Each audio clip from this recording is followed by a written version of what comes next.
My cancer happened when I was 29 years old, so we had been married for 4 years, and it came on. It's an acute leukemia, so it comes on super, super fast. So I was actually experiencing what people would call like pregnancy symptoms, super tired, really nauseous, all this stuff, and they actually thought my liver had failed. So I was in the hospital for a liver transplant that they couldn't give me because they couldn't figure out what was going on. Progressively getting worse, like pretty much like on the verge of death. And they had told me, hey, we're just going to run results past oncology. They'll probably have to do a bone marrow biopsy just to clear you for cancer. And literally within 15 minutes, I had like 7 white coats in my room staring at me. And I was alone. My husband was at work. I was just in the hospital by myself. And they said, you have leukemia, and as soon as we can get insurance clearance, we have to give you chemotherapy. This episode is brought to you by Pause, Breathe, Reflect, the app that can help bring more mindfulness to your everyday moments. Imagine what would be possible if more people could live more mindfully. Cancer, that dreaded C word. Today, it's almost impossible not to know someone who is fighting it. You might even know someone who lost their battle with it, and if that's the case, I am deeply sorry for your loss. Close to home for us, we are dealing with my dad's recent diagnosis of bladder cancer, and we're struggling with how to provide the best possible care for him. And now we're in the month of October, National Breast Cancer Awareness Month here in the States, and from 5Ks to the NFL, we're all covered in pink, all in an effort to create more awareness on the early signs and symptoms of breast cancer so people can get better treatment. And we're making progress. There's hope. But I struggle this month because all that pink, well, most of it is made from plastic. Plastic that's not good for our health, not good for Mother Earth, and probably leads to more cancer, all different forms. So as we support those fighting breast cancer today, it's also important to note that many people are still fighting different forms of cancer as we come into the month of October, like my dad and one of our dear guests here on the Kintsugi podcast. When I brought back the show back in November, I introduced you to Karrah. She's one of my friends. I met her in early 2023 in Italy. She has a form of leukemia that's a son of a gun. It keeps coming back. And recently, it came back for the 4th time, and many thought that was going to be the final blow, that cancer was going to win. But through her tenacity, her fighting spirit, her grit, her community, she fought it back. So this week, in a way to honor her fighting spirit and all the fighters of cancer out there, I'm re-airing our conversation so you can hear Karrah's fight, her perspective, her spirit. Because cancer can break us apart like that beautiful piece of pottery. But in our Kintsugi spirit, through awareness, by coming together and working hard on innovative treatments, we can find a way to heal. We can save more lives so they can put beautiful ripples into the world.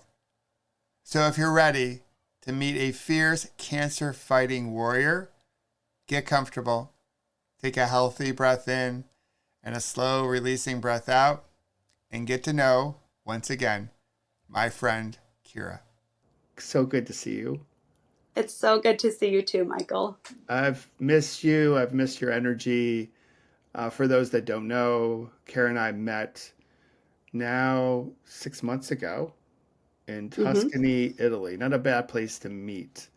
So we were at the Rich Roll and Julie Piat Plant Power Way retreat. And we had gorgeous food with gorgeous people. So good to see you. Thank you so much for having me. It's just really nice to see you and be able to talk again and hang out virtually. So let's start with this question. Who we are changes over time. We were just talking before we hit record about the stories that we have about ourselves that are formed by other people, that are told to ourselves by ourselves. So as people get to know you, what's the story of you today? Like, how do you identify yourself today? Oh, that's like such a hard question because I'm actually trying to move in the opposite direction. So I think, yes, 100%, like who we are changes over time. And I think that's hard to accept because you hear all the time, who you are never changes, or people don't change, or, all of these kind of things. And so when you start to evolve, there can be like some resistance of like, wait, am I supposed to change? Am I not supposed to change? I was this kind of person. Don't I need to stay true to it? And so there can be, at least for me, some identity loss in trying to figure out where I fit in or like how to label that. So I found that by trying to not identify who I am, it's allowing a lot more space and freedom to just explore other things and not try to put a label on it. Because, so I'm not working right now and I'm 34. And I went from a job that I really, really loved, that I was like really good at, like getting employee of the year and all of that. And I had great relationships with people. And I was formerly a sommelier, and it was awesome. And I got cancer. And so all of that came to a screeching halt. And then I got cancer again and again. So I got hit with it like 3 times in the span of 5 years, almost died a few times. It was really intense. And then I went through early menopause and couldn't have a family. So I had really struggled with the identity that I thought I had for myself, which was going to be like, okay, go get this career, like make it in the corporate world, then pop out some babies, do this family thing, like I had been groomed for it like my whole life. And so when these decisions were literally removed from me, I was like, am I even a person? Like, who am I? Like, I'm not working. I can't have kids. Like, all of these things that kind of identify us are being removed. And it was really scary. And it left me feeling like really, really vulnerable. So if you ask me like who I am today, I would say I'm discovering that. And right now I'm with you and I'm having coffee and we're having a great conversation. I think that's a great answer. That's perfect because it's ever changing, right? And Yeah. those old scripts that we get when we're young, that whole like, yeah, go to college, get good grades, get a gig, do your corporate thing, meet someone, you guys get married, you have babies, 2.1, you buy a Subaru, whatever, and Yeah. then that's life. And kids grow up, they go to college, you retire, empty nest, you visit the grandkids, boom, then you die. Right? Like that Yeah. whole arc, right? So that's a common arc. But then we get into like real life and you hear other narratives like people don't change. And then you hear well, people change all the time. A person doesn't Mm-hmm. step in the same river twice, which is like the river's always changing and the person's always changing. Right. And you're trying to figure out, well, what the heck is the truth? So it's Right. so crazy. You mentioned cancer, the big C. Yeah. So we're going to put a pin in that. We're going to come back to that later. My wife and I love relationship origin stories. So you're Well, married. you guys have like the best origin story. Like when I came back from Italy, I was like, I met this guy named Michael. I don't know. I feel like he's like a dad, but he's too young. So he's like my older brother that I never had. And let me tell you about his story. So I love talking about that, which maybe you should just share for some people that are just tuning in about just kind of like the quick version of it. But I mean, I just think it's literally the most adorable thing I've ever heard. I can definitely share that. But then we got to get to your origin Okay. story too. So here I was early 20s. All my friends were dating people and no one wanted to go out anymore. Everyone was like becoming a homebody. And one of the things I love one thing that I missed most during the pandemic was live music. So I just wanted to go out, see Washington, D.C. That's where I was at, go to concerts, you name it. And so every Thursday, I think this is still a thing, although it might be different now that we have apps and social media and all that jazz and dating apps. We would get the Washington City paper. And back then, in the early 90s, you'd get it and you'd flip to the back. So you'd go out Thursday night, you get some drinks, you come back to your place, have a late dinner, probably grubby food, right? You do the thing, and then you just laugh at these ads. And most of the ads were placed by men looking for women. There were a few ads of women looking for men, but a lot of men looking for women. And you would read these ads, and you would just laugh out loud, thinking, who says this stuff? Like, and who would answer this ad? This ad is like crazy. Like, no one's meeting this way. Because the narrative was you go out to bars, that's how you meet people. Or you get hooked up by a family friend or your aunt or what have you. And I was like, well, I'm going to get curious. I'm going to write an ad. I'm going to actually see. I'm going to see like who responds to these ads. So I wrote this ad and I put it in the paper. And when the ad goes in the paper, the other person has to call a 900 number. That's how they made the money. So the ad cost like $2. And my wife, it cost her about $8. And they listened to a voicemail message where I go on a little bit further about who I am. And she left her response to my ad on the last day it ran. So after the next day, no more ad. And my experiment was over. And I had a few other women respond. Usually, like, there's more men responding to women placing ads than, as I mentioned, men placing ads and looking for women to respond. So she placed her response. We chatted for about an hour and a half. And then she told me she had to go to the ballet, the Russian ballet. And I was like, wow, I've heard of a lot of reasons to get off the phone with me, but that was the first person that said, I'm going to the Russian ballet. I was like, is this legit? It was legit. She has her master's in Russian literature. She's sort of a Russian aficionado. And we talked again for an hour and a half. And then we finally went on a date. And I was like, hey, we should go out. You want me to meet you at the restaurant? I can pick you up. I didn't want to feel like I was making it sort of creepy. And so she had this whole thought pattern in her head that she was not going to allow me to pick her up at her place. Because who knows? Like, I could have been some creep. Right. But after 3 hours of chatting, she was like, yeah, sure, why not? Let's do it. Like, and she gave me her address and the whole thing. And we went on our first date, and it was sort of like, all right, this is gonna work out. So we hit it off, and we had a really great first date. We had a little bit of a rougher second date, and then she gave me a big talk, and which was a great talk. Like, don't tell me you're going to call me if you're not going to call me talk. And I called her like right away, and the rest is history. And come a few months, we'll be together for like over 30 years. So, which is pretty cool. Oh my goodness. Yeah. So we got like, in today's terms, we got married fairly young. So yeah, pretty wild story. So, all right, back to your story. How did you meet your husband?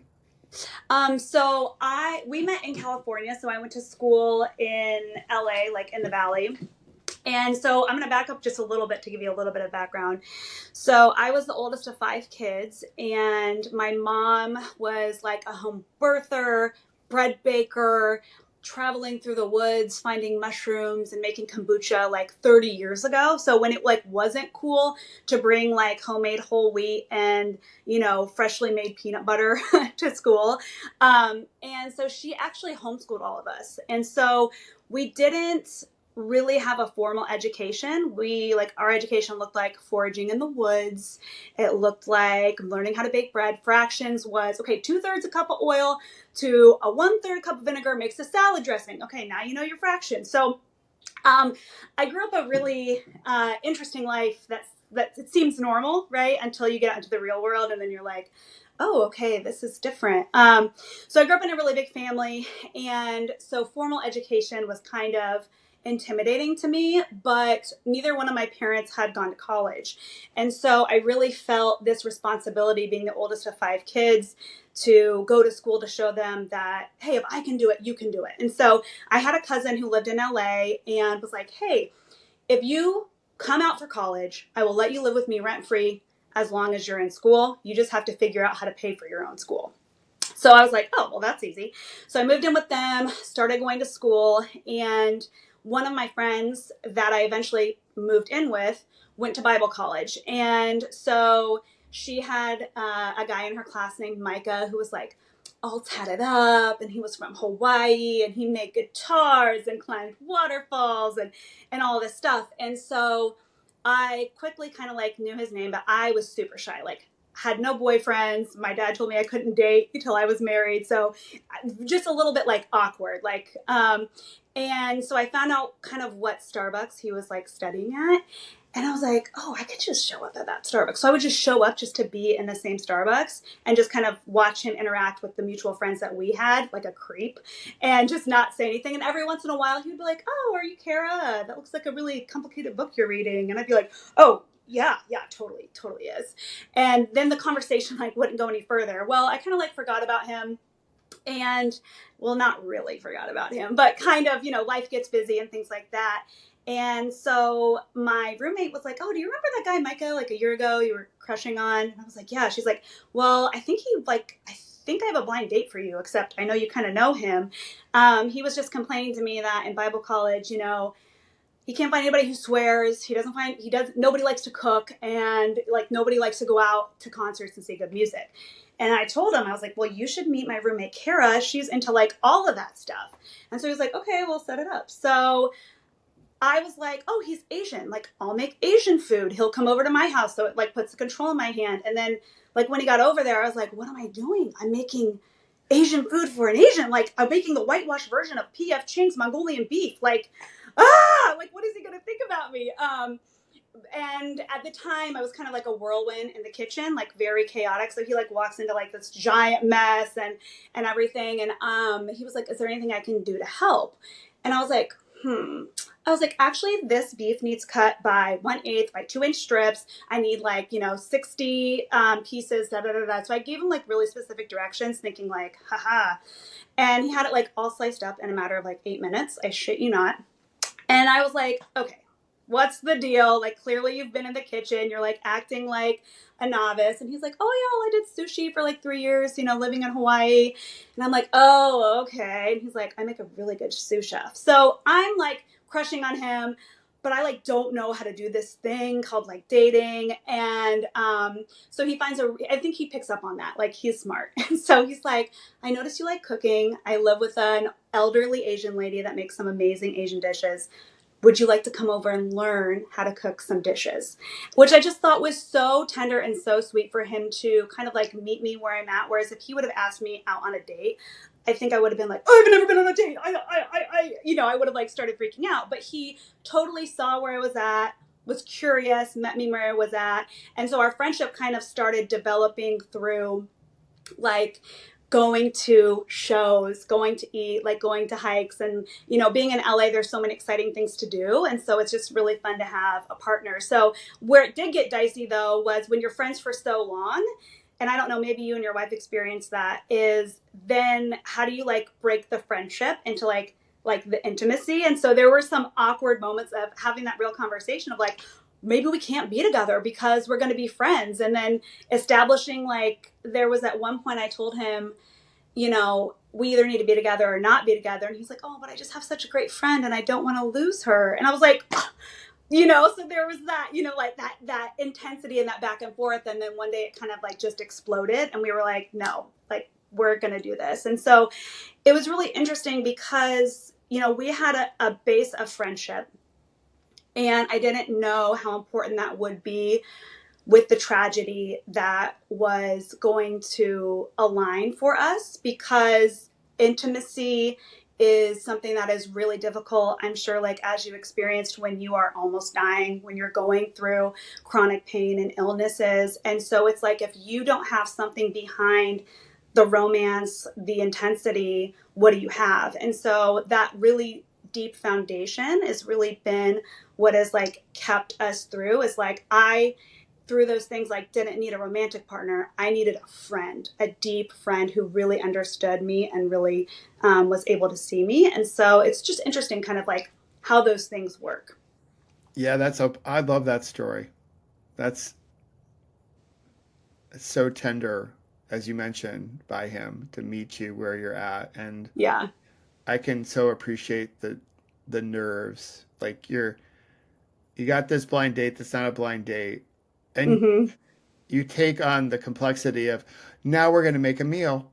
It's not like you're just going out to like get coffee. It's like, no, no, no. Right. We're just gonna do the whole thing right now. We're gonna like make the meal, right? So that's Yeah. which is which is nerve wracking, just normally, right? And just normally. Right. So that I think that's a really good indication of like, okay, if you're gonna be with me, buckle up, brother, Right. 'cause we're gonna go for a ride. All right, Yeah. so let's fast forward now from that period of time to you mentioned cancer. So Yeah.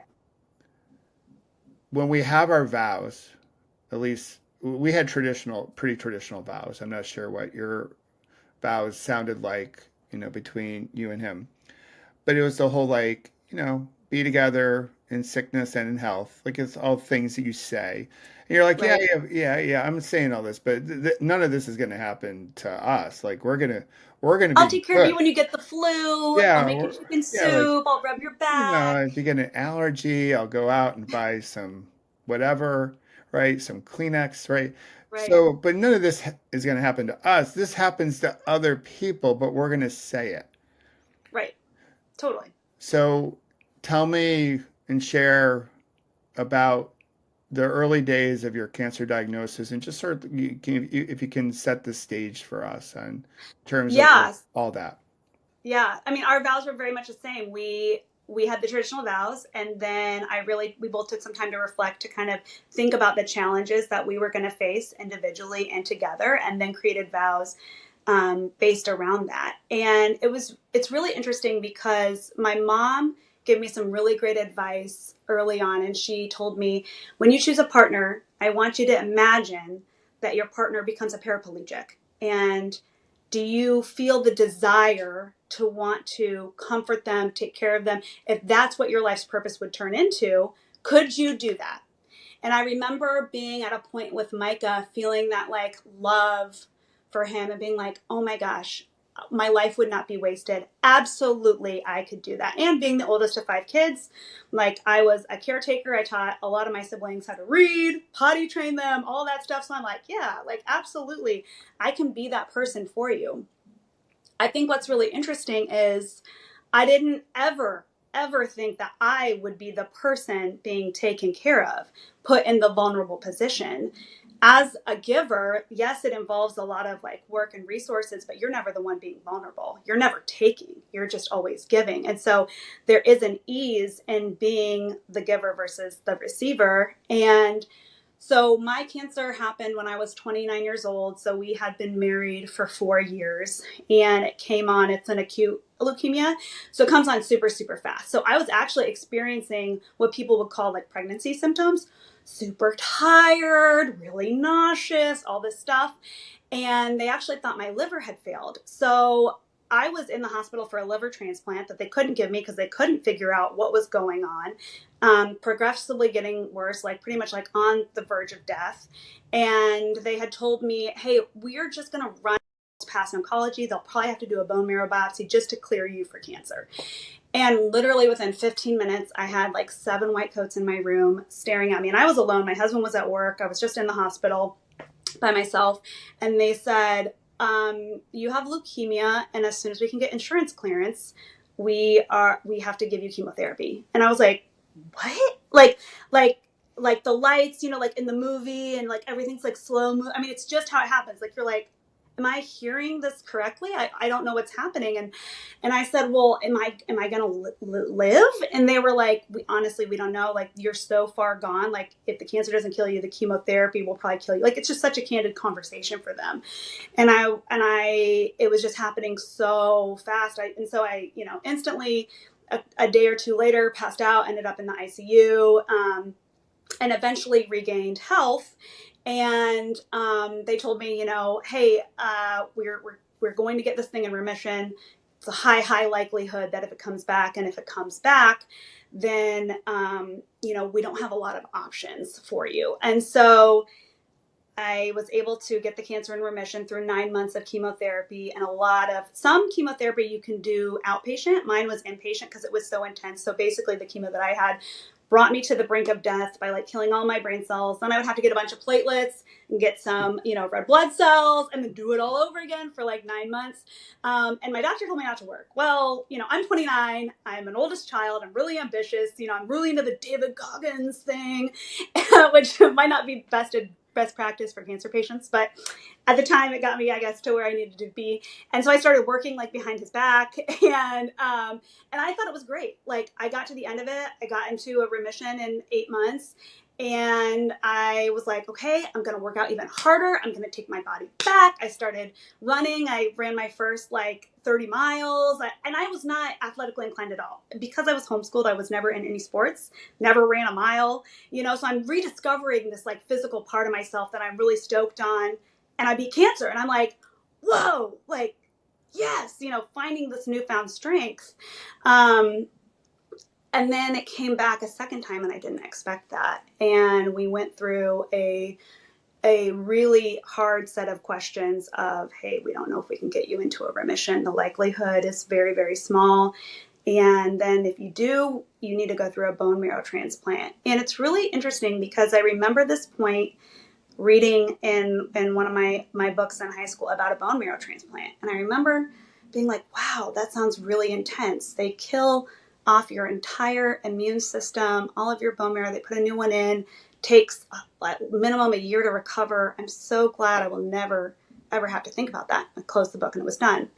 And then so I'm facing this choice all over again in real life, in real time. And so I was lucky enough to receive a remission, and my sister was a perfect match for my bone marrow. And so we went through this whole thing again. And I think what was really difficult was it was in the middle of COVID.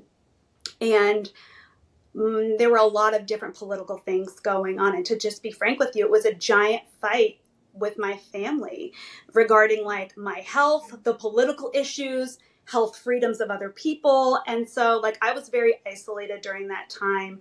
And it was really, really hard on us, but we felt like we came out on the other end. I made a recovery in about 4 months from my transplant. And the doctors were like, we've never seen a recovery like this. You're like a miracle. This is amazing. I started lifting again. I started running, and I didn't tell my doctor because I didn't want her to freak out. But I was ready to go back to work almost in 6 months. And that was just unheard of.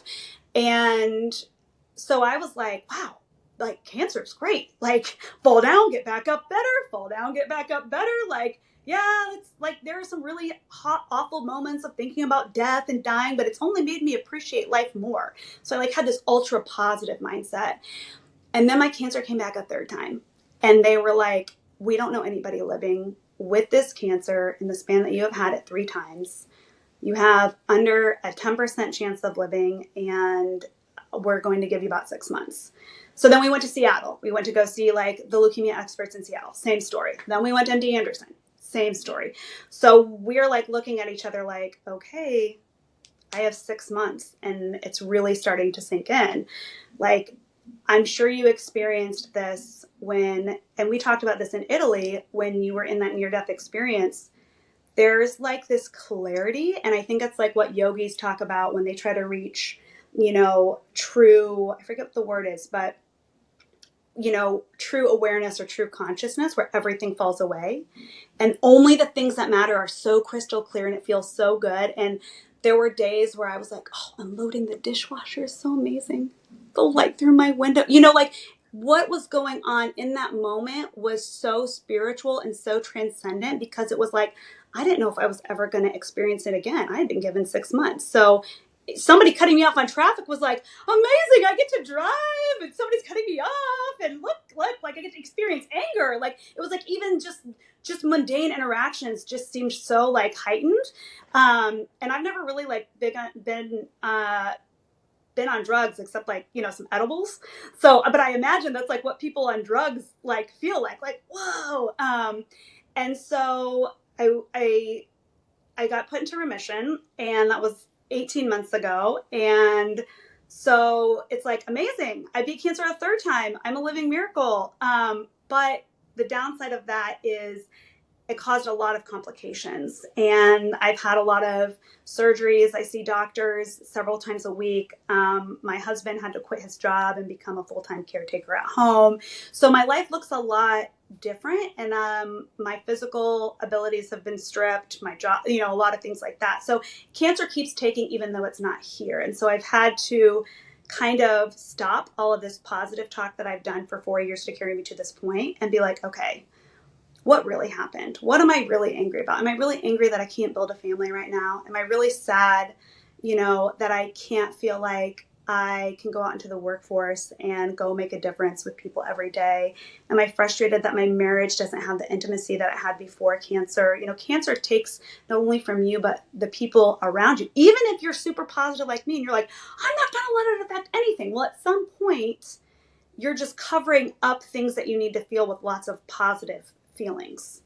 And so, so that's kind of where I'm at today.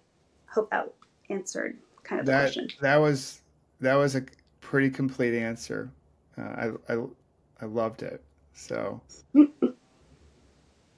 when you had, like, what I heard was a lot of positivity. Yeah. And there's that pressure to like fall into being like, but look what I did with this. Like, it's good. Like, it's post-traumatic growth. Mm-hmm. Like, look at how much better I am. Like, Yeah. I beat cancer, and I'm gonna crush it, and I have a second chance on life. No, wait, I have a third chance on life. I'm just gonna keep on growing, and it's just gonna be amazing. And to your point, I'm gonna out Goggins, like. Right. Yeah. So during the quiet, darker moments, so you had all this positivity. Right. Did you have any doubt? Like, what was? Yeah. So what it's was that like? interesting. So it was like everything was ultra positive throughout my 6 months, because it's this weird in between where you get to live life like nothing counts. Like someone gives you a YOLO. So like my 401k, I was like, well, don't need that. Guess we'll cash that out. So then like my husband and I like started traveling, and we like, started checking things off the bucket list, like, hiking waterfalls in Kauai, and going to Italy, and going to Champagne, France, which is a place that I've always wanted to go. And we went to Fiji. And so there's that like ultra fast lane of like, oh, like everything matters because all you have is today. And so we got to kind of step into this moment of being like, why doesn't everybody else live like this? Like, why doesn't everybody else think like every moment's just amazing?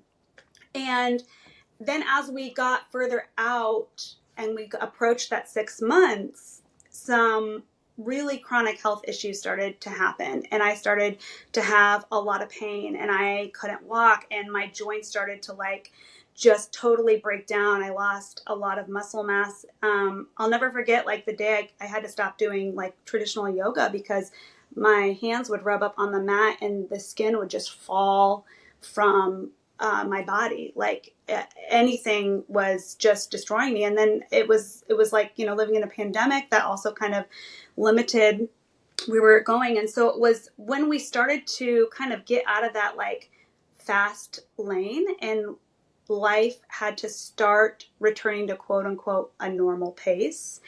And I started to look back and I was like, wow, I think I've avoided a lot of trauma through the like an endurance athlete type of mentality that I had. Like 3 months after my transplant, like I was swimming, I was buoying, I was like, I'm gonna, do my first half and then I'm gonna do my full Ironman. And when I couldn't do these things, I started to have to think. And that started to become really hard. And thinking was never really something that was hard for me, but there was this like heaviness that set in. And I truly believe that when you ignore emotions or trauma, they don't just dissipate like into the air. Like they're stored in the body. So I've had 4 years of never taking a moment to say, well, poor me, I have cancer, because I was not going to be that person. I was like, I don't have a pity story. It is what you make it. I have the power. Nobody's going to give my cancer a meaning except for me. And so I fully felt that responsibility to make this thing the best thing that had ever happened to me, without ever considering that the loss. And so it was, about a year ago that I started to feel really depressed. And I started to feel really anxious and really dark and unhappy. And then I experienced this guilt of like, well, you're alive.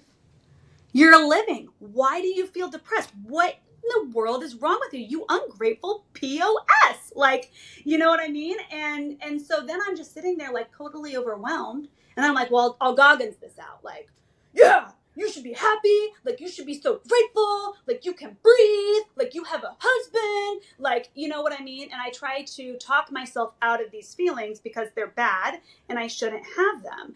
And so I spent a lot of time being like, oh my gosh, this is how people who are depressed feel. You can't unfeel this. You can't like hurry the process along. And so I spent a lot of time avoiding until I came across some literature and some people who had also been through something similar. And they were like, the only way out is through. Like, you have to feel these feelings. And I'm like, well, they do nothing for me. They're bad. What if I get stuck? My biggest fear was like, if I feel these feelings, what if I get stuck and I'm never grateful for anything again? What if I can't get out? Who's going to pull me out? Because I'd always pulled other people out. And so, how do you handle that? So So what that's was when that like? Yeah, what was that like asking for help or needing help? So you painted the picture pretty clearly. Like, no, no, no, I'm the person that helps other people. I help mm-hmm. my siblings out. I help my parents out. I'm the nurturer. I'm the giver. And now you're you're down, right? Right. You got the scars to prove it. You have the miracle story of beating cancer 3 times, but the reality sets in to say, we ain't doing this by ourselves. Right. I It's need so help. interesting. How was Yeah. that for you?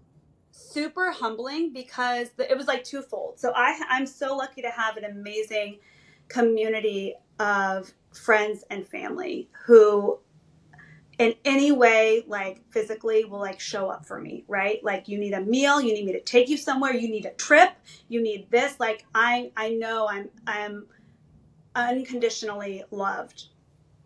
When dealing with the dark night of the soul and the really heavy issues, it was really hard for me to say, this is hard for me to carry, let someone in, and then see what happens on their face and how hard that is to hear. And then I become into, oh my gosh, you're not okay. So I want to fix your not okayness. And they're like, oh my God, but you're not okay. And so there's this like, it was really hard because in some ways I felt like I could only express part of what I was really feeling, because I knew that if I were to really express the depravity of how I really felt, that it would crush them and they would feel like they weren't doing enough. And I think what that comes from is our inability to sit with people with the really hard and uncomfortable things and understand that that is okay, that we shouldn't rush to a solution or rush to trying to fix it. And I'm guilty of it as well. And I've been trying to practice, when someone tells me something that's really crippling, to sit there and be like, wow, that's really deep and crippling.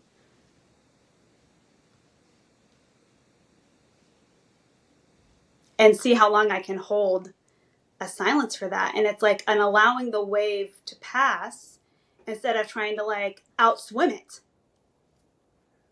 Yeah, that whole out swimming, that is so hard. It's so hard. And I'm So like, I hard. should be a pro at it, you know, because I know that I need that. Why can't I give that to somebody else? Yeah, we are so uncomfortable just sitting with someone who's in pain, Mm-hmm. suffering, whatever word we want to use, and sitting there and say, I don't know what to say and I can't even imagine your pain, but I'm gonna sit here. Mm-hmm. We're gonna do this together. I don't know how it looks, but I just want to let you know that you're not alone. I'm just gonna sit here. And Yeah. I just don't know what to say, but I'm not walking away. Like we are so uncomfortable with that. I do think when we talked about this earlier before we hit record, I imagine you get asked this. I get asked this a lot. Hey, are you back to normal? And I think there's genuine interest in the person asking that question because they want to see if we're okay. Yeah. But I also think it's a question that I answer in a very polite way because I don't think most people really want to know the answer, in Mm-mm. especially the early days of my recovery. And I would love for you to speak about this from your perspective. What I wanted to say is like you really don't want to hear my raw answer. So as a nurturer, as a provider, I'm not going to give you the raw answer because I don't believe that was at least the story I was telling myself. Then you can handle the truth. Mm-hmm.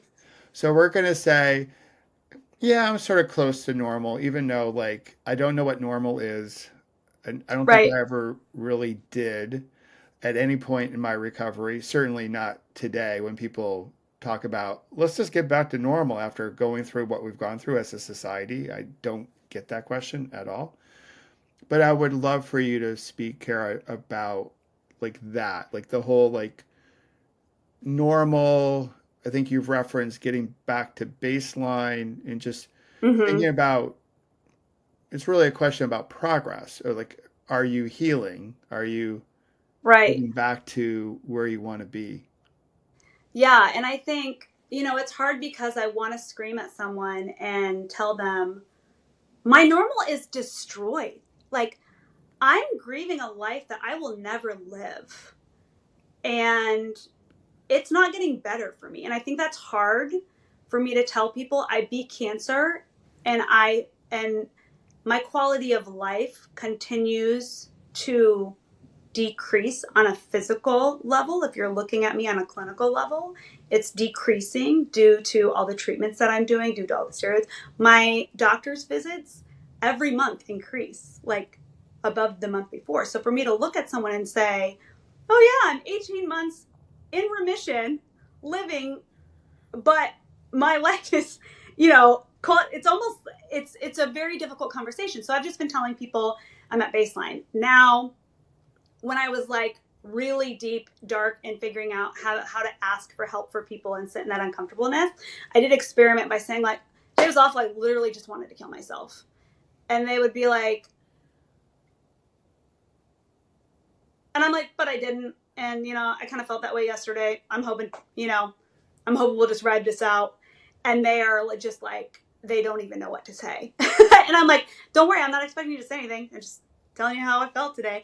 And what it actually has done too, though, is even though, you know, of course I'm using humor to deflect, right, to make the other person feel good, is it has opened up some really good conversations where people have shared with me, you know, how people I didn't even know were really depressed or really struggling with anxiety and really holding these things and just finding ways to deflect it and feel it.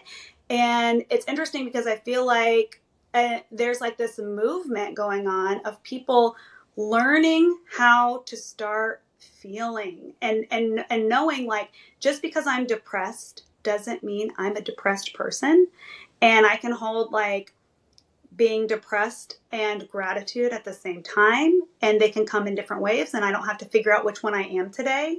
And I used to just think in such a binary way of how am I good or am I bad, like black or white, you know, it has to be one or the other. It can't be this soft flowing answer, and I think we're asking the wrong question. I don't think we should be asking like, oh, are you normal? Or, like, are you okay? Like I think we're just asking the wrong question. And that's why we're getting such awkward answers. We're not inviting a different question. And I don't know what that question is, but. Yeah, I think a lot of those questions are transactional too. Yeah. Like, hey, how you doing? Mm-hmm. I'm fine. I'm good.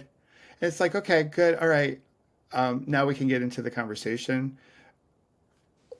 What I really hope for us as a planet, as humans, is that when we ask these questions, they're not transactional. It's really an invitation to connect, like for reals. Like, how are you really doing?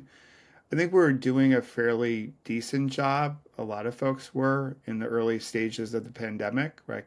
It's like, Karrah, how you doing? Like, and you would be like, fine, and they'd be like, for reals. Like, how are you doing for reals? And that second question, I think it sends a signal Yeah. that we care a little bit more deeply Mm-hmm. about the answer. But a lot of our, here's the thing: we take our health for granted. We're Mm-hmm. doing this thing called life, rushing around at this breakneck pace. And then when we lose our health, we're like, oh God, it's like, I want my health back. Like, then it's like, Yeah. oh, I'm so grateful for my health. And then we take a lot of the relationships in our lives for granted until we lose them. Mm-hmm. I do think we're living in this moment where it's like, hey, like, time to wake up, time Mm-hmm. to change how we're doing this thing. There will still be pain and suffering and cancer diagnosis and accidents and you name it. But finding a way for us to connect with each other, this is going to sound really cliche, but like less transactionally and more, in a way we can transform things and we can really strengthen our bonds. Like the kintsugi art only happens when the binding material is strong enough to actually bring the pottery back together. And I think we're trying to, at times, Wow. the pottery breaks and we're slapping it together with like some Right. Elmer's glue. And it's like, yeah, not good enough. Like, we need Right. some, we need like strength, like the cement, the mortar, the cartilage, whatever analogy we want to use, to really bring the pottery back together in a way that can be very beautiful. Yeah.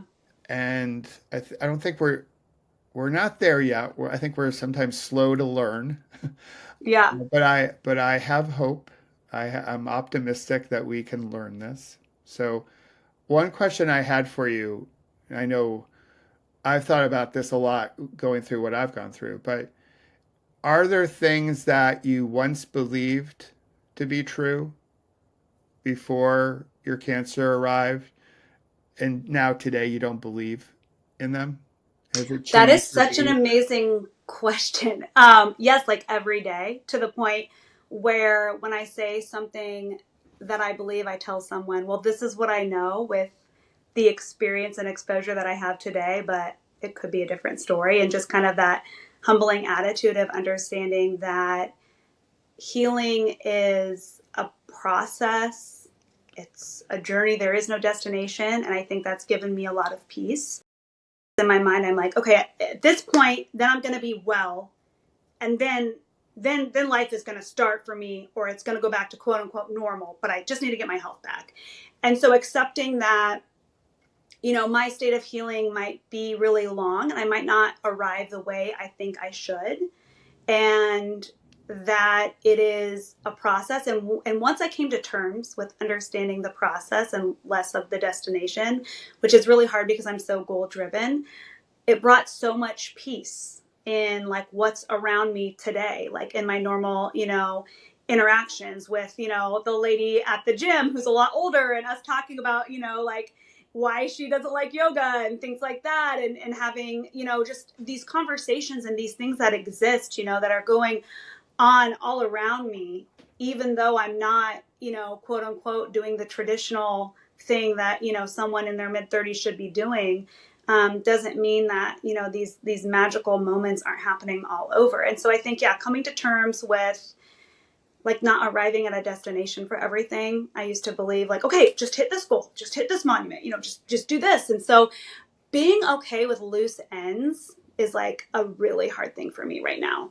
But there's so much like beauty and grace in that because you're so open to what's happening. And so it causes me to like put out more feelers. Um, I really liked that you talked earlier about kind of just, you know, who are you, and getting away of less of a definition of myself and just allowing myself to exist. But, you know, I guess back to your kintsugi analogy, it's like I I have just had some of the most amazing and beautiful moments of vulnerability with my friends and family and strangers over this that have enlightened me so much and given me so much love and so much joy, even in feeling some of the more quote unquote negative feelings, even like sharing in like the depression, the anger, the sadness, the grief, and somebody else might share some of their grief with me. And I'm starting, what's interesting is I'm starting to see that like sharing in grief and anger has the same feeling as like sharing deep joy and gratitude. And that is blowing my mind because I'm like, wow, because I've had this aversion to these quote unquote negative feelings, I've missed out on a lot of these really deep moments. And I don't know where the line is. And it can be beautiful sharing in those dark moments and just as much as the gratitude. Now I'm almost like, forget the gratitude right now. Like, tell me what is hurting and let's sit in the hurt because it's not going to be there forever. And that's such a vulnerable, it's a privileged place when somebody invites you there. And so it's almost like cancer has given me a ticket with some of those people, because they're like, oh, I know that you've, you know, it's like when you had a near death experience when we first met, we were like, oh, there were like looks exchanged.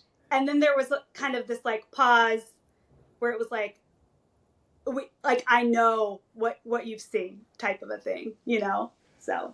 Yeah, because like none of it lasts forever. Mm-mm. It, you know, and I feel this from time to time, even today, but certainly back then, like when the early stages, because I was, you know, I've been an optimistic kid like my whole life. It's like it's gonna get better. Like Yeah. very Yeah. hopeful. It's gonna get better. It's gonna be Mm-hmm. like we're gonna even like I had a little mantra like work hard today, create a better tomorrow, like the whole thing. As a And kid, I think you're so ahead of your time as a kid. That's so cute. so it was, you know, it just sort of, you know, carried into my recovery, but at times it didn't leave space for the yucky stuff. Yeah. The adage, you know, no mud, no lotus, right? Right. And And that was my favorite part of your book. I think that I clung to the parts where you were really transparent of like, this sucks. I'm alive and I'm mad about it. oh, I was so And pissed. it was, I really was like, oh, if you could just continue to just write all of your angry feelings, you know, it just made me feel so good because you're so positive. And I'm like, okay, here's somebody, you know, that brings light and love and like reflect positive feelings everywhere. And he's saying like, I'm pissed that I'm alive right now, you know? And so it made me feel good to be like, okay, Michael felt very depressed and angry. That doesn't mean he's a depressed and angry person. That moment didn't define you. You know, you felt it and it didn't define you. Yeah, I think we could just, you know, through mindfulness, you learn, you discover that you can hold space for a lot. And going Mm-hmm. back to how I label my accident day, my last bad day, because good day, bad day, too binary. They're all Mm-hmm. moments, Mm-hmm. and some moments during the day are bad. Some just Yeah. suck. Some are irritating. Like current day with what's going on across the planet, specifically in the Middle East, like I'm scared. And at the Mm-hmm. same time, I feel joy. I'm Mm-hmm. happy about things. And so we can experience all that, and in our container, our space, if you will, we can hold a lot. So each day is a lot. We feel Yeah. hopefully a range of different emotions, not just one emotion.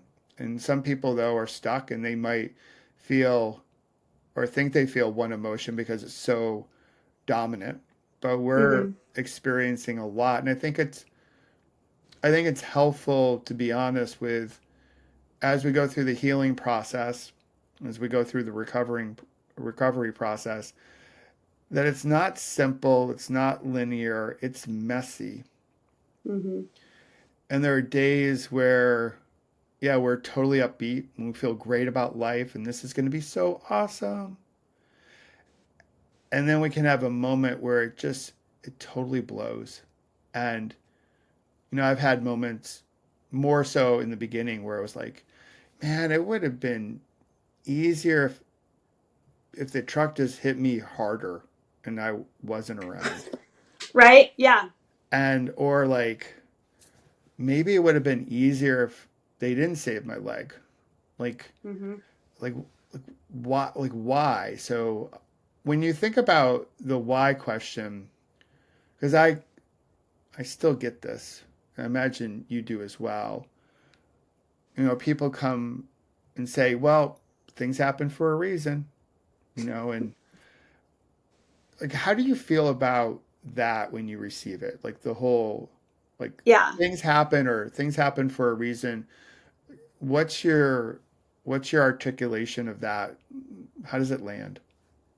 So it's really interesting that you asked me that question because I did a lot of like deep thinking about this before my diagnosis. So when I was 19, my 14-year-old brother died of bacterial meningitis, and it happened just like in the span of a couple of days. And he was an amazing human. Like, he was the person that looked out for the kid that was getting ignored.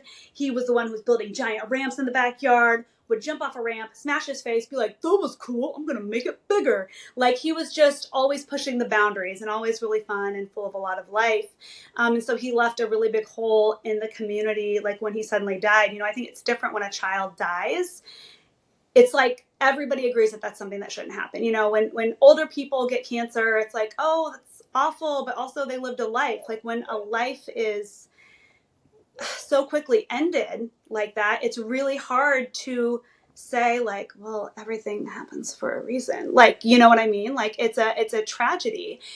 And I just remember thinking, okay, everything is falling apart and I have to figure out how to hold this together, or I have to figure out how to grieve. And if I grieve, there will be no one to hold this together.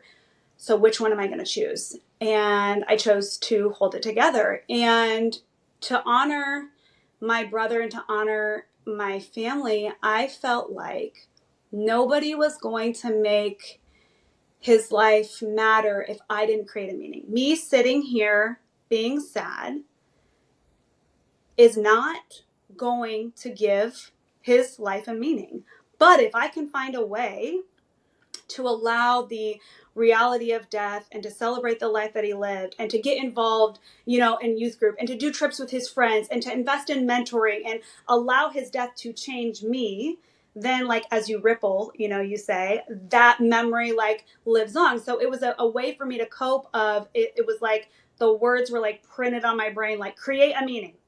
If you want a meaning, create a meaning. It's not just gonna just magically appear. And so I feel like, I putting off grieving was the right decision for me at the time. And I think just because again, like I said earlier, like, I don't think emotions ever leave. I had to come back to that later in life, but I think I made the right choice in trying to find positive ways to cope and to try to like make his life mean something. So when my cancer diagnosis came back around and people would say everything happens for a meaning, I think a reason. I think that is so, I don't know the right word to say. Like, it's so patronizing. Like, So I have to go through all of this suffering and you don't like meaning, especially when I've gone through it 3 times. It's almost like people joke like, oh, like you didn't learn the lesson the first time, like like, oh, I gotta go through it 3 times, you know. I don't think it's true. I don't think everything happens for a reason. I think you get to be the artist of that story and create the reason. Yeah, I think things happen, Yeah. and we create meaning around it, and sometimes that meaning is a pity party, and you go down Hmm. one path, and then sometimes you can create a completely different meaning around it, and you go down a different path. And Right. and all these roads are crisscrossing because you could have another moment, but I do believe even the loss of your brother, the out of order death that happens in life, where it's like it's not supposed Hmm. to be this way. Hmm. Like, as parents, you have kids, we die first, and then we don't have to deal with the pain of our kids passing before us. That out of order birth is so painful. Right. It's just, it feels so unfair and not right. And don't tell me it all happened for a reason. Right. These things happen, and we give it we give it meaning. So when you think about kintsugi, we'll go back to this, the glue, if you will. In kintsugi, it's called urishi. So it's made from um, trees and the black tree family, and when it dries, it's super hard. So when you think about that being the ingredients, if you will, or the qualities of resilience, what I Hmm. hear from you is that the people around you, I would say, like, who's in your peloton, like a cyclist. So when you think about resilience and developing resilience, the Urishi in your life, is it about your friends and family that are around you? I'd say probably yes, based on how you've described your journey so far. But are there other qualities that make that up for you, that help you find strength to continue to go forward? Oh, absolutely. I think, I was just talking to somebody about their intentions, right? And I don't know about you, but probably 90% of the things that I start are not with the most amazing intention. And but the intention is refined and developed throughout time, right? At least for me. And then it becomes like a pure intention. So like an example would be like there were days that I was in so much pain I could barely get out of bed, and I would have had like every excuse to sit in bed. And I didn't love myself enough to get out of bed for myself. But when I thought about my community, that it had cost them so much from, just a physical and emotional level to watch me go through this. And my husband, who, changed his career and is now my caretaker. And he's like, I don't know if I'm your husband. I don't know if I'm your nurse. I don't know if you're a friend. I thought about all these things and I thought, I cannot let this be for nothing. I'm going to get out of bed because of them. I'm going to get out of bed because of what they gave to me. Now, some people would say, like, oh, you need to do it for yourself. Well, I wasn't there yet. I wasn't grown emotionally enough to be able to make that choice. Now I can get out of bed for myself and I tenderly think of them in mind. But that was like a growth progress. I mean, I had to grow into loving myself enough to do that. And I think, you know, yes, of course, it's important to be vulnerable with your community and your friends and your family and to ask for help. But at the end of the day, some of these really deep, hard things that you're wrestling with, you are the only one that carries enough strength to walk that own journey. And so it's really taught me a lot about my relationship with my husband and kind of understanding the areas that he can come in and support me, but I can't be like codependent or drop it all on him because there's like an undue responsibility that I owe to myself that I have the strength to find, that maybe if I don't have at the moment, I need to find it. And so sometimes my community and my friends can help me find that strength, but ultimately it's being drawn within me, right? Like they might throw me the ropes and be like, here you go, you need to, but at the end of the day, like I have to figure it out, and so I can't put that pressure on them. And so, it's a dance, right? Where those lines are like, oh, did I throw too much of my stuff out on you that I need to deal with, or did I throw the right amount where you can give me a tool and I can then bring it back in? So I think it's like a dance. Yeah, I love that. So in the spirit of resilience, where you fall down, you're on the ground. Mm-hmm.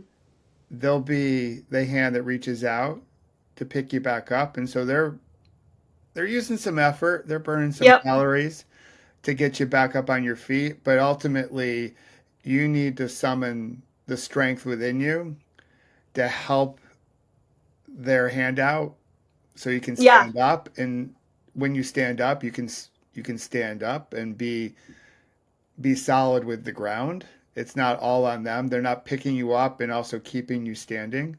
Like Right. I mean, you need a little bit of effort in there as well. totally. I mean, did you, because you, I mean, you went through a lot of physical therapy that probably at points seemed completely like pointless. Like you didn't even know if you'd walk again. So in those moments, I mean, when did you draw from yourself versus like drawing from others? And how did you know when you had to like have the hard conversation with yourself to get you to do those things? Yeah, I think a lot of it comes down to that conversation you have with yourself. If I'm a reductionist, Mm-hmm. I think it does come down to that. Like how do you see yourself? Even when you're really broken and you feel vulnerable and naked. There were times where I would joke with my wife. I said, I think that the title of my memoir is like Life Looks Different on Top of a Bedpan, because here you are, I was 33, you know, I was naked on top of a bedpan and everyone was waiting around my bed for me to poop and it's like there's something just so like just raw about that, and you Yeah. you don't feel dignified as well, and you're like, okay, like this is it, like Yeah. you got to find a way to like you know shift the narrative. So there's a big part of me clearly that is about providing, and as a husband, as a dad, our girls were 3.5 years old and 7 months old at the time of the accident. So there was a lot in me about providing and like, okay, we got to make this happen for others. We get back to normal, as we've talked about, Mm-hmm. whatever that looks like. But ultimately, when you're in the hospital for as long as we've been in the hospital, you have a lot of time on your hands. And Mm-hmm. back when I was in the hospital, there wasn't a thing called a podcast. There was no social media. I couldn't read because of my concussion. I couldn't really keep attention. I didn't want to watch TV all the time. So there wasn't much to do except try to have a better conversation with myself, and try to find the strength. And so you have to go back to moments in your life where you had a challenge in front of you and you found a way through.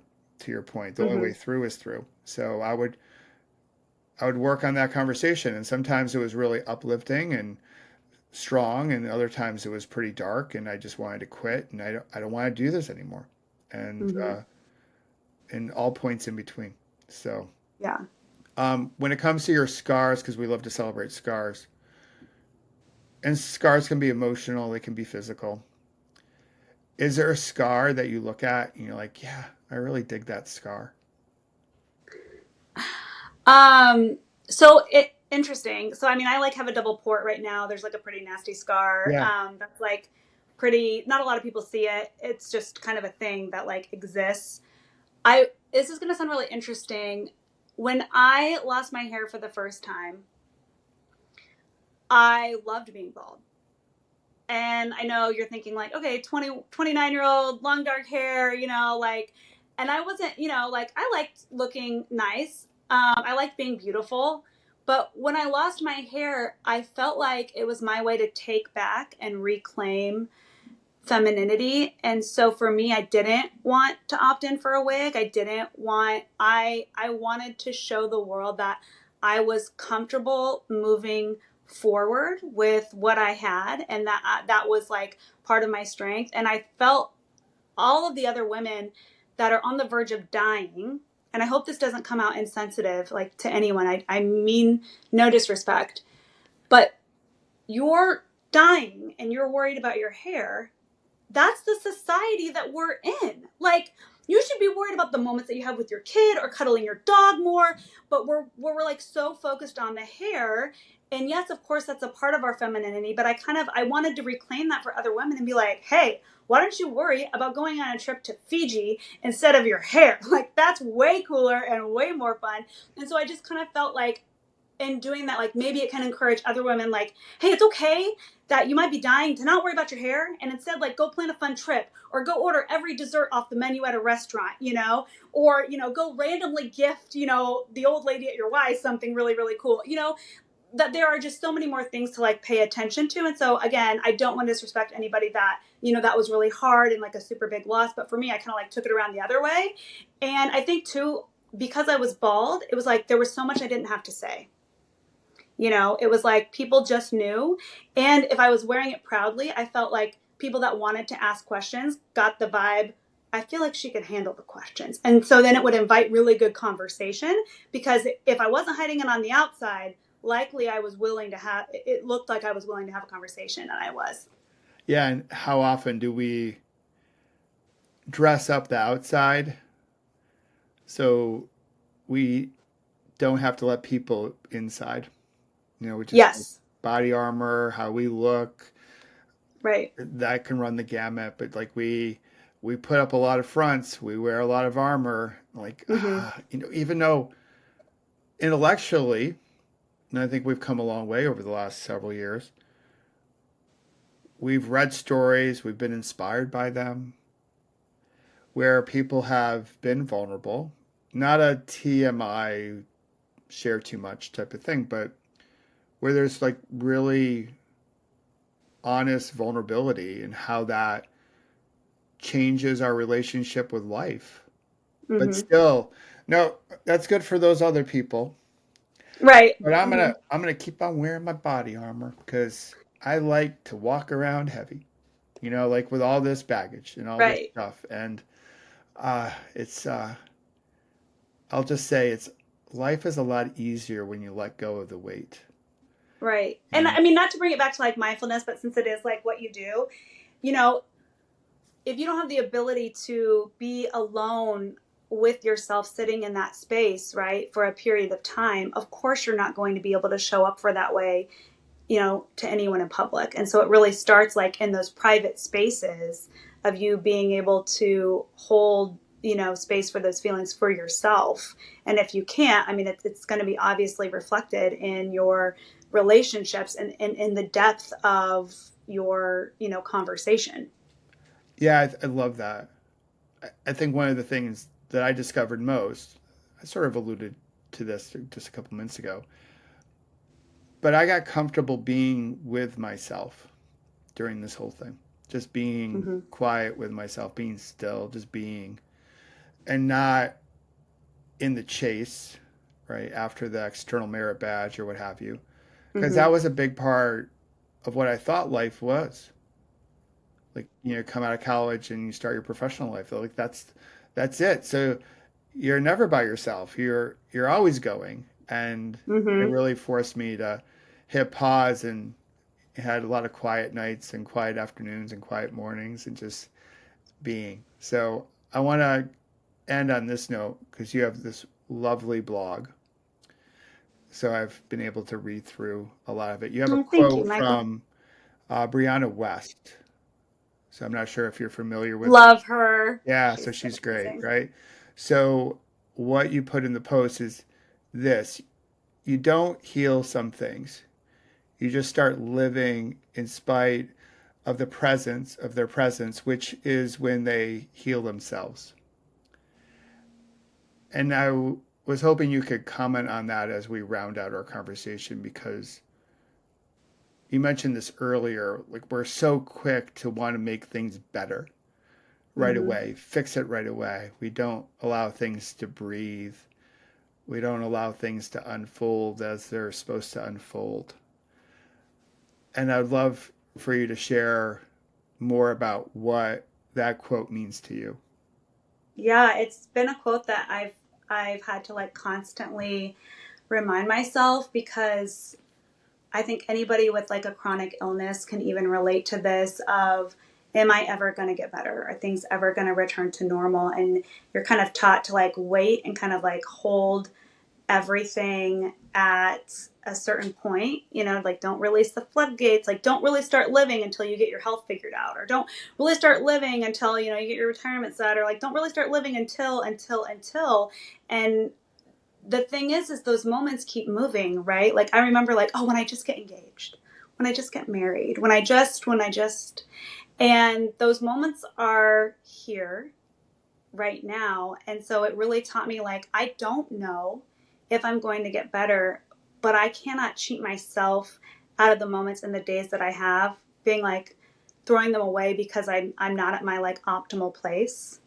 And so it's really taught me, I hate this because it sounds so corny, but I mean, to really take each day at a time, and to really look for kind of how precious some of these like mundane moments can be, and allow them to like really unfold and kind of just put feelers out and see, what happens. But yeah, I think I was waiting for a perfect moment. And when I saw that quote, it just revealed so much about myself and just about my ego and what I wanted to accomplish, and understanding like, what if this is the rest of my life?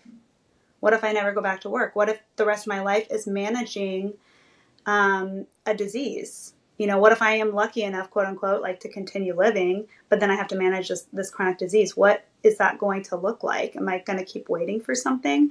And so, yeah, so it just kind of taught me to stop telling myself that I wanted this ideal life, and to just quit putting labels on it. I love that.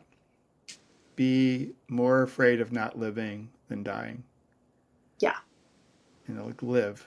And I think that's a great message to end our conversation on. But I have to ask this. If people want to find you, where should they find you? I'm on Instagram. My Instagram's Karrah. And yeah, my blog, I think it's braveflub.org is my URL. Yeah. I think it's .org. Okay. Yeah. I'm pretty sure it is. That's what it is. I'll put it in the show notes, as podcasters Cool. say they do. So, so slowly but surely becoming a podcast host again. So love you so much for doing this, and just what you put into the world. The world needs your energy. So I hope you keep rippling it. Thank you, Michael. Thank you. This episode is brought to you by Pause, Breathe, Reflect, the app that can help bring more mindfulness to your everyday moments. Imagine what would be possible if more people could live more mindfully.